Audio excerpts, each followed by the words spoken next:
Apa hikmah dari musibah yang kita alami? Baik hikmah yang sifatnya personal, kita pribadi pernah, tapi keluarga kita enggak, apalagi daerah kita. Ada juga musibah yang menimpa keluarga, ada juga musibah yang menimpa satu kampung. Nah, apa hikmahnya? Yang pertama, jamaah sekalian, bisa jadi itu merupakan cara Allah untuk raf'ud darajah. Apa raf'ud darajah? Menaikkan, meninggikan derajat. Dari mana kita tahu? Allah menceritakan tentang dua nabi, dua-duanya Allah uji, dua-duanya Allah kasih tes ujian, tapi dengan ujian yang tidak sama. Yang satu Allah tes dengan kekayaan dan kerajaan, siapa kira-kira? Nabi Sulaiman. Yang satu Allah tes dengan penyakit dan kemiskinan, siapa kira-kira? Nabi Ayub. Ya, apa kata Allah tentang Nabi Sulaiman? Wa wahabna li Dawuda Sulaiman ni'mal abdu innahu awwab, dalam surat Shad. Kami telah menganugerahkan Nabi Daud seorang anak yang bernama Sulaiman. Nah, Nabi Sulaiman kita tahu, kebayang dalam pikiran kita, dia ini bukan hanya kaya tapi super kaya. Saking kayanya, ya, kalau di Indonesia, di Jakarta, sekaya-kayanya orang kita, berapa punya security di rumah yang jagain rumahnya? Paling 2-3 orang. Tapi Nabi Sulaiman yang jadi security-nya, jin pun security-nya dia. Saking kayanya. Tapi Allah puji Nabi Sulaiman dengan kalimat ni'mal abdu innahu awwab. Dia hamba yang terbaik. Jadi derajatnya hingga sampai dia hamba yang terbaik karena dia tetap taat. Dia tetap kagak mentang-mentang kaya, nggak lupa ama, kalau zaman sekarang nih, syariat sekarang, nggak lupa ama zakat, nggak lupa ama sedekah. Oleh karena itu ayat tadi itu menjadi koreksi buat mereka yang punya pikiran kekayaan itu penghalang bagi seorang hamba untuk dekat dengan Allah. Karena biasanya orang kalau kaya sibuk ngitungin duit, kekayaannya, asetnya dan seterusnya. Tetapi menurut ayat tadi nggak selalu. Kalau orang walaupun dia kaya tapi dia tetap taat, Allah angkat derajatnya bahkan dengan kalimat ni'mal abdu, dia hamba yang the best, dia hamba yang terbaik. Sehingga dari ayat itu, ya, Imam Ibnu Qayyim mengatakan orang kaya bersyukur lebih utama dibanding orang miskin bersabar. Kenapa? Orang miskin bersabar pantas, miskin mau ngapain lagi, sabar aja udah. Miskin banyak lagu kan nggak pantas. Tapi kalau orang kaya bersyukur itu susah, tantangannya berat. Karena yang udah-udah orang kaya bukan bersyukur tapi kufur nikmat. Yang udah-udah orang kaya biasanya dia, mohon maaf, kalah dilibas oleh kekayaannya. Ketika miskin dia bisa lulus dan lolos ketika miskin. Bisa sabar makan sepiring berdua sama istri. Begitu diuji gusuran dapat 1 hektar. Ya, Jakarta 1 meter aja tanah udah puluhan juta, ini 1 hektar meleduk. Ya, dia beli dah rumah di daerah ya masih murah, luar biasa. Berubah langsung. Dulu sama istri masih setia, sepiring berdua. Sekarang pikirannya kawin lagi. Kenapa? Ada modal. Jadi dulu bukan semata-mata setia gara-gara belum ada modal. Tapi ujian lebih berat ke orang kaya. Makanya Nabi pernah mengatakan inilah akhsha alaikumul faqra walakin akhsha in tuftiha abwabud dunya alaikum. Saya tidak khawatir kalau orang Islam itu fakir. Rasul nggak khawatir. Tapi yang saya khawatir ketika orang Islam dibuka pintu-pintu dunia di hadapannya. Kaget. OKB. Apa Pak? Bu? OKB? Orang kaya baru. Kaget. Makanya wajar ada ulama yang bilang orang kaya yang bersyukur lebih utama dibanding orang miskin yang bersabar. Karena tingkat ujiannya lebih berat. Waktu kita nggak punya apa-apa, dalam pikiran nggak ada agenda beli apa-apa. Kenapa? Ya kagak punya apa-apa mau beli apa. Tapi begitu Allah uji, dikasih tuh gaji naik, penghasilan naik. Biasanya tergoda untuk mulai dari yang sederhana dulu. Motor ganti yang cakepan. Udah cakepan tuh motor, walaupun udah enak itu motor, yang namanya motor semahal apapun hujan kehujanan juga. Akhirnya kepikiran, aduh kayaknya ganti mobil aja ini mah. Alhamdulillah dia mampu beli mobil, walaupun second. Tapi lama-lama ketika udah punya mobil second, begitu parkir ketemu mobil lain yang lebih bagus, kegoda nggak Pak? Ini kayaknya lebih cakep yang ini nih. Nah itu yang namanya dunia tuh begitu, godaan buat orang yang berduit, berharta seperti itu. Makanya kalau dia lulus, wajar Allah katakan ni'mal abdu innahu awwab. Dia hamba yang terbaik karena dia tetap taat. Nah, nabi yang kedua, Nabi Ayub. Allah pun ngasih ujian dengan ujian yang berbeda dengan Nabi Sulaiman. Di surat yang sama, surat Shad, Allah bercerita tentang Nabi Ayub, ya inna wajadnahu sabira ni'mal abdu innahu awwab. Kami dapati hamba kami Nabi Ayub hamba yang bersabar. Kalau tadi Nabi Sulaiman kaya bersyukur, ini Nabi Ayub miskin bersabar. Tapi pujiannya sama, ni'mal abdu, dia hamba yang terbaik, ya karena dia tetap awwab, tetap taat. Nah kesimpulannya dari dua ayat ini, sebenarnya antara kaya bersyukur dengan miskin bersabar itu satu level. Menurut Quran itu satu level, sama-sama dipuji dengan ni'mal abdu. Namun dari sisi manfaat, lebih bermanfaat mana antara orang kaya yang bersyukur dengan miskin bersabar? Manfaat buat orang lain, orang kaya. Oleh karena itu dalam hadis Bukhari, ya ja'a rajulun min fuqara'il ansor, datang seorang laki-laki dari fuqara, orang fakir Ansor Madinah. Dia bertanya, ya Rasulullah, dhahaba ahlu duthur bi a'malihim. Orang kaya mah enak, amal solehnya banyak. Kenapa? Karena ada modal. Wa na'imil mukim wa darajatil ula. Udah gitu orang kaya, nikmat hidup mereka mukim. Apa mukim? Ajeg, netep. Mereka mau beli itu ya tinggal gesek, mau beli itu tinggal kirim mobile banking. Ya, ini bahasa sahabat tadi, na'imil mukim. Nikmat hidup mereka selalu ada. Wa darajatil ula. Darajat kedudukan di masyarakat ula tinggi. Memang biasanya tokoh masyarakat biasanya orang-orang yang kaya. Ya, sementara kami orang miskin nggak begitu. Yusalluna kama nusolli, kata sahabat ini. Orang kaya sholat, kita juga sholat. Urusan sholat mah kaya miskin sama, sholat kagak pakai modal. Wa yasumuna kama nasum. Orang kaya puasa, kita orang miskin juga berpuasa, sama. Namun kata dia, ya wa yatasaddaquna wa lam natasaddaq. Ketika mereka bersedekah, mereka berzakat, kami tidak melakukannya. Kalah dia di situ. Wa yutikuna wa lam nu'tit. Ketika mereka membebaskan budak, zaman dulu beli budak lalu dibebasin itu berpahala besar. Kami nggak bisa melakukan karena kami nggak punya. Nah, sahabat sedih atas amal solehnya kalah sama orang kaya. Nah, Rasul tahu itu. Maka Rasul pun menghibur mereka. Kata Rasul, ya udah supaya kamu sama mereka, nih ada amalan yang kalau kamu jalanin ntar sama mereka. Apa itu? Membaca tasbih, tahmid, takbir 33 ba'da sholat wajib. Yang sama-sama udah kita lakukan tadi.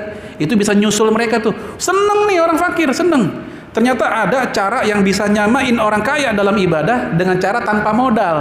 Ba'da sholat wajib dengan membaca tadi. Mereka pun pulang dengan gembira. Besok datang lagi ke Nabi, sedih lagi. Ya Rasulullah, kenapa? Orang kaya tahu juga dengan bacaan ini. Mereka baca juga, kita kalah lagi. Apa jawaban Nabi? Dzalika fadlullah yutihi mayasya. Itu adalah bonus yang Allah berikan kepada hamba-hamba yang Dia kehendaki.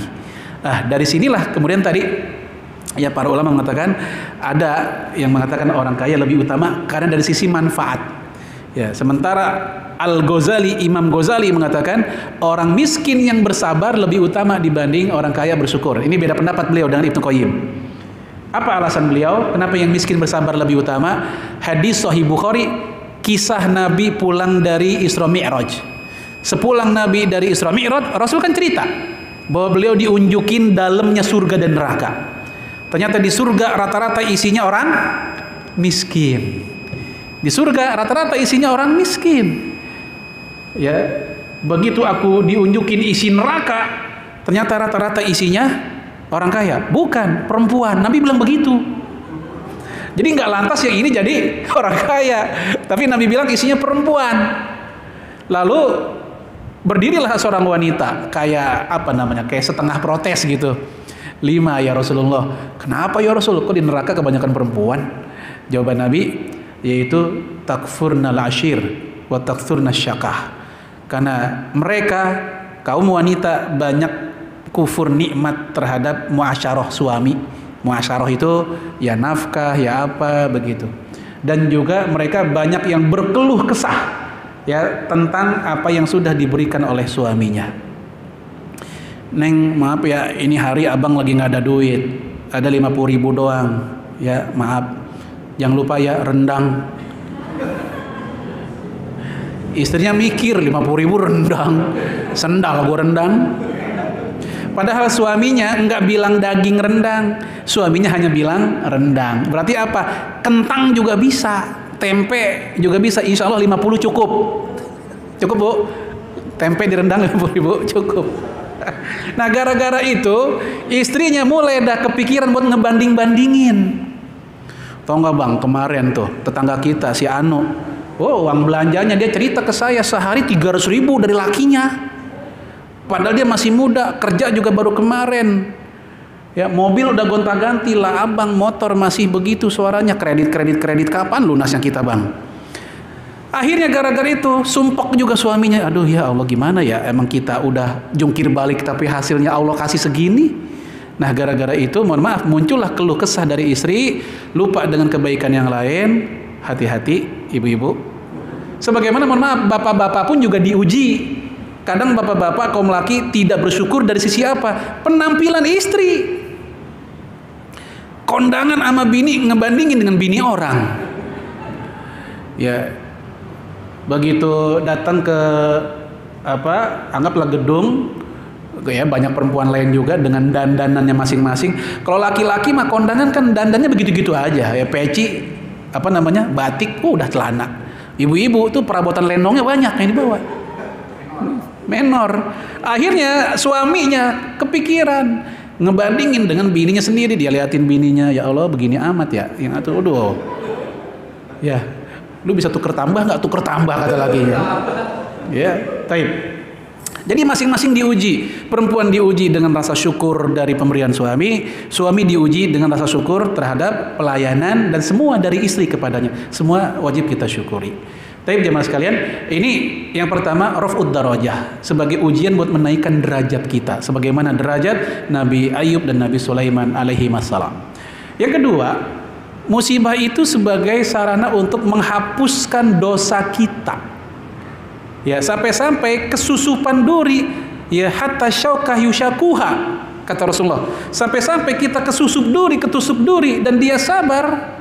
Yang seperti itu illa ya mukaffirat al khotoyah, itu menghapuskan dosa-dosa orang yang mendapatkan ujian tersebut. Itu kesusupan duri, apalagi diberikan ujian berupa diabetes bertahun-tahun. Ya, ada yang bertahun-tahun kan diabetes, tapi dia sabar, nggak ngeluh, dia nikmati aja lah.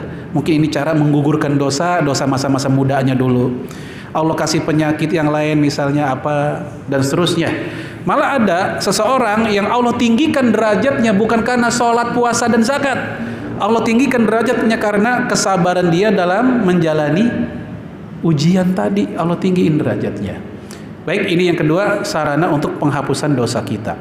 Yang ketiga, hikmah adanya musibah ini sebagai alat atau sarana introspeksi, muhasabah. Jangan-jangan dulu kita pernah punya kezoliman, kemaksiatan, sekarang lagi dicuci, lagi di laundry.